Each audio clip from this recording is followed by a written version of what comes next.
Matesys, the #1 global enterprise IT consulting partner, operating in every major continent, trusted by Fortune 500s. All right, folks, turn your attention to the stage because the next panel is hosted by a rising star enterprise tech. He's the partner and global vice president of sales at Matesys. He has interviewed distinguished business leaders like the CEO of GE Healthcare, the CIO of JCPenney, and the chief enterprise architect of United Natural Foods, just to name a few. This next panel has a lot of high caliber talent called Leading Billions, the C-Suite sessions led by Inesh Pandey. Please give a big round of applause.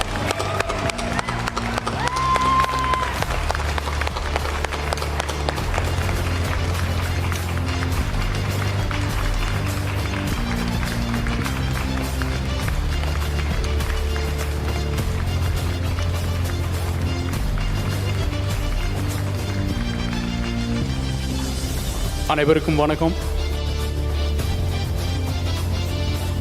All right. Good afternoon, everyone, and welcome to Leading Billions, the C-Suite session, where we step inside the minds of leaders shaping global industries across retail and technology. My name is Inesh Pandey, and I have the privilege of serving as partner and vice president of sales at Matesys, a global IT consulting firm headquartered in Boston, operating across all major continents and trusted by Fortune 500 customers. At Matesys, outside of delivering innovation in core SAP, NetSuite, AI, and infrastructure, we believe in impact. Since our founding, we've donated a percentage of our profits to educate children from underprivileged families in Tamil Nadu, India. We're proud to be the host and sponsor for this session, and to bring you two extraordinary leaders who are not only steering iconic American brands, but redefining how modern business gets done. Let's meet our esteemed guests, Mr. Sridhar Solur, CEO of Kenmore & Brands.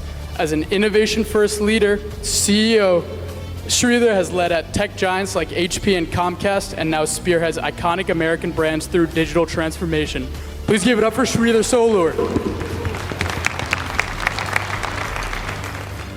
And to my right, I have Babu Nagappan, CEO of Payless, leading a global IT team across 5 continents. He's modernizing retail and infrastructure for over 400 stores in 22 countries. Please join me in welcoming Babu to the stage.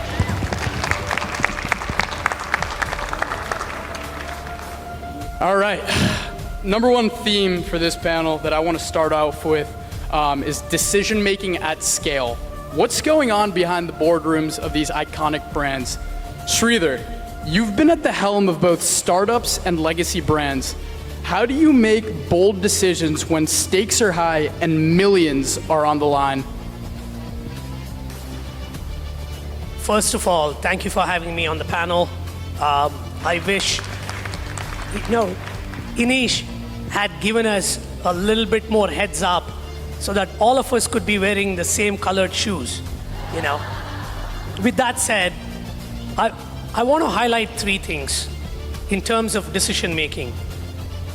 You want to lead with extreme ownership. That's #1. And when I say this, when you make those decisions, most of the times you have incomplete information, but you need to take complete ownership. It's really, really hard. And the temptation to stall and wait for consensus is very tempting, but you need to be decisive. Remember what Jeff Bezos said, most of the decisions are two-way doors. That means, you can basically make a decision and then go back on it. But indecision is what is going to kill you. So #1 is lead with extreme ownership, make decisions with incomplete information. The second one, always remember, clarity beats consensus. You can't please everyone. And the third one is, in every walk of life, in every meeting, remember, progress beats perfection. That was absolutely fantastic, Sridhar. Thank you very much. That definitely resonates with me being in, the line of sales, progress over perfection. You got to make decisions without incomplete data sometimes, and I'm just so happy you brought that up. I want to point your attention to Babu. I want to ask you, retail is evolving so quickly in today's modern era. How do you decide which innovations are worth investing in and which to pass on?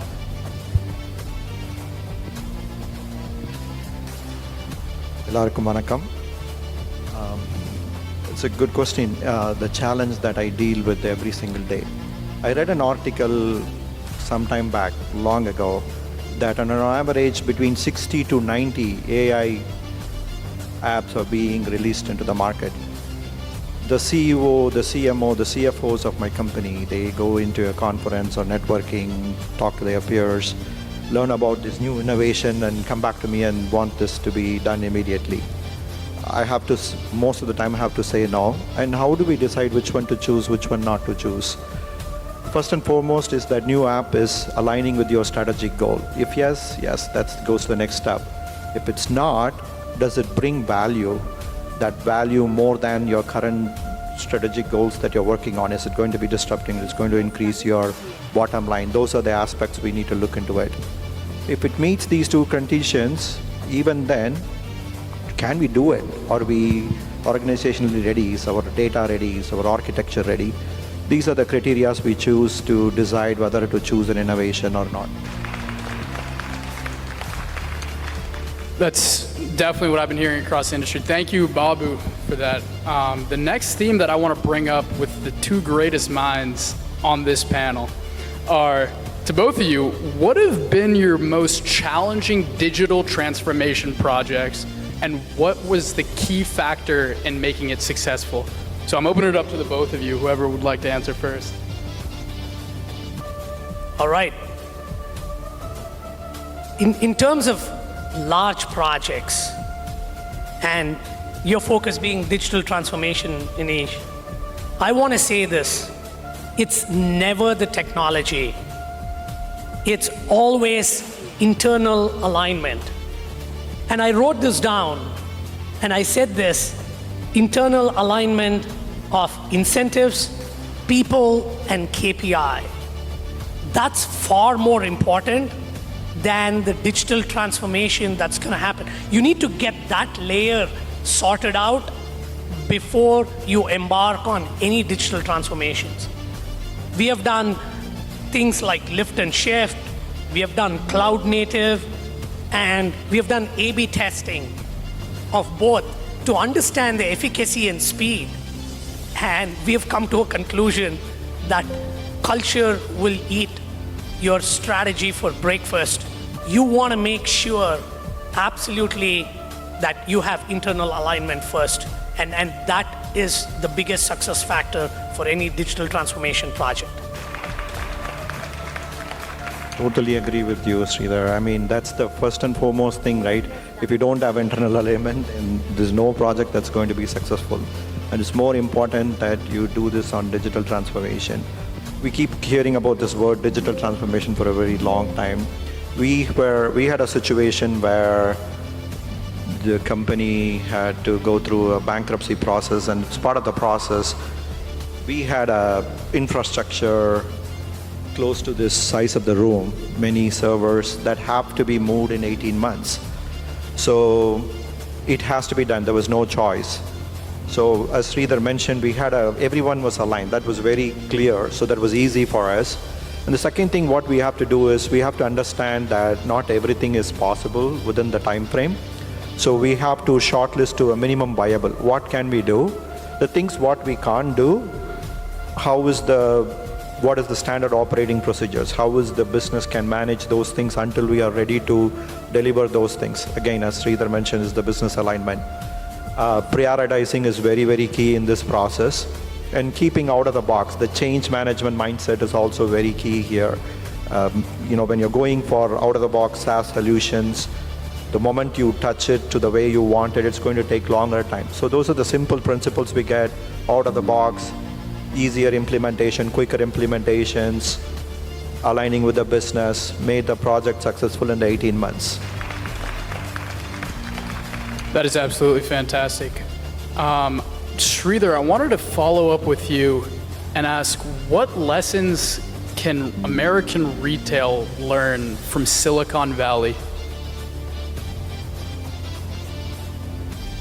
If you're going to take away some of the tenets of success from Silicon Valley, you can apply that not only to retail, but to every walk of life.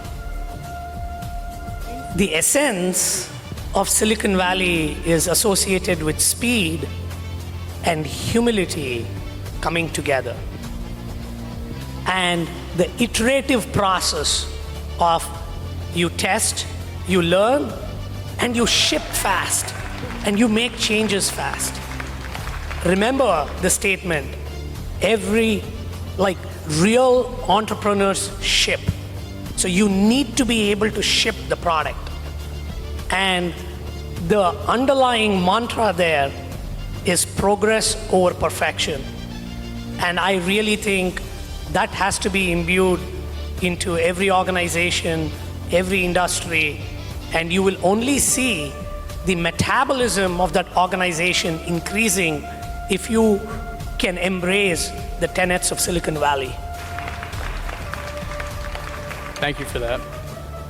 And Babu, I wanted to ask you specifically, how do you lead a global tech team while maintaining a common vision? ஒரு குட்டி கதை சொல்கிறேன் for this to answer this. I was very young in my career. I had the opportunity to work in Israel, Gaza, and Jordan. So I went to one of the colleagues' daughter. She was a 6th grader. I learned Arabic there. And then the last 3 years, there was not a single day I slept without learning a new Spanish word, because I work with people in Central and South America. So to answer your question, the first and foremost thing is language. When I'm staying in the hotel, எல்லாரும் நம்மளோட language பேசும்போது நமக்கு ஒரு excitement வரும். The same thing, right? You're building trust. When you're putting a constant effort in learning their culture, learning their knowledge, you build trust. So that's what I did. So that's number one. Then the other thing is, as the leader of the company, you have the bird's eye view. If your team doesn't have that, then they lose focus. They don't achieve the goal what you wanted to achieve. So over communicate, make sure everybody understands the common goal, the big pictures. That's the second thing we do. Third thing is respect the time zone. Not everybody needs to take off on July 4th, and they need to work on Diwali or Pongal, right? So those are the things we make sure. The call sometimes happens in the early morning or late night. Respect everybody's time zone and everybody's culture. So those are the things that I believe help me manage the global team. I think that point really resonates with the folks in here regarding Diwali, Pongal, geographical vacations. We need to be respectful of that. Well, I wanted to open the floor to you both. Where do you see your industries headed in the next 5 years? Before we jump into where all the industries are heading in the next 5 years or a decade, I want to highlight one of the macroeconomic shifts that are happening. And hear me out. The world moved from an agrarian economy to an industrialized economy, and that was very disruptive. People would go to the fields and work, and suddenly machines started to take over. There was a massive scare of what's going to happen to my job. We are in a very similar state at this point in time. With the world of AI, there are two things that are happening. One, the white-collar jobs are being taken away or being disrupted, not exactly taken away, but are being disrupted by LLMs. Whether it's in the field of radiology, whether it is in the field of law, you're a paralegal or a lawyer, or look at the spectacular array of ComSci graduates who are struggling to get jobs. That's on the white-collared side. On the blue-collared side, those jobs are being disrupted by robotics or AI in the physical world. We are entering a new era where each one of us need to understand how AI can be used as an accelerant, a catalyst for you to reskill and basically get a competitive advantage in your careers. And that, in my opinion, is one of the biggest disruptions that's happening in this world. Again, LLMs disrupting white-collar jobs and robotics disrupting blue-collar jobs. And that's happening everywhere. So I'm mostly working in apparel and footwear industry. I think it's going to be mostly conversational commerce. Many of us we all use WhatsApp, but when you talk about the US consumer, WhatsApp, not many people who are outside of us would know. But the countries where we operate in Central and South America, people use WhatsApp to buy products. So the trend is going to be like ordering from your car app, your Alexa, your Siri, your social media is going to be more prevailing. The other thing I see happening is stores of mirror of model like the Tesla showrooms where you don't buy product, you go and see for the look and feel, talk to a specialist. With the advancement of VR, magic mirrors, where people can go, select a VR, select a prototype, they can see themselves how they look in the product, select a size, and the prototype changes to their size. They order from their app or in the store. By the time they reach home, the product is delivered to them through a drone with the nearest warehouse facility. If I've said this 1 year to 18 months or 2 years back, loose mari pesarana, somebody would have thought. But now you're all seeing the prototypes already happening. It's very well possible. It might not be 5 years. It might happen in 3 years. No, those are definitely very key points that I think all of corporate America, all private companies could take notes on in terms of the next 5 years. I also wanted to ask you guys, while we have the opportunity to have this many hundreds, if not thousands, of native Tamil people in the same room, what advice would you give to aspiring Tamil leaders or entrepreneurs trying to build billion-dollar impact from the ground up? I'll keep this really quick. Start from wherever you are, whether it's in India or here. Have extreme curiosity, grit, and always have a sense of a strong why. That's number one. 2, remember, bold decisions doesn't start with funding or a title. You don't have to be a CEO or a CIO, right? In your own right, you are CEOs and CIOs. Start with some bold decisions. Find a sense of purpose and refuse to wait for perfect conditions. You need to start today to be an entrepreneur. Good, Sridhar. I would start tagging along with Sridhar, right? Never quit learning. Even in this conversation, there are few key takeaways for me from Sridhar, from Inesh, and each and every one of you I'm going to interact today. There is some lesson, there is always a key takeaway. So never quit learning. Second thing I would advise is look for long-term values. Third advice I would look for is build a strong team, strong people around you. Look for people with the right attitude, not necessarily the right certification, quick learners. What you needed a knowledge today can be outdated with the new technology that's coming in tomorrow. So people with the right attitude and quick learning capability, you build a strong team, you will be successful. Thank you very much, guys. As we wrap up, I want to thank each of our incredible panelists for your insights and, more importantly, your candor. This session was made possible by Macy's, a company I'm honored to represent. As a global enterprise IT consulting firm, we partner with Fortune 500 clients to address their most complex technology challenges.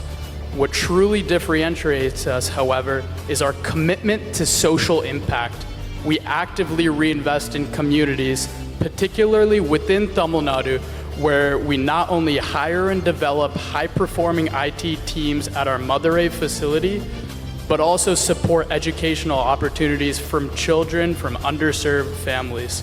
We hope today's conversation has not only inspired you, but reminded you that big impact starts with bold leadership.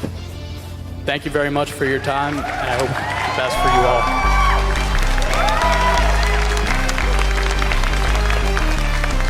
Thank you, you guys. We really appreciate the panel on leading billions. I hope we inspire some of you guys to become a billionaire in the future.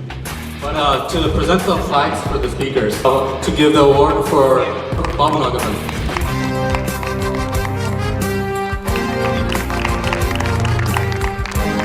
For Sridhar Sulu.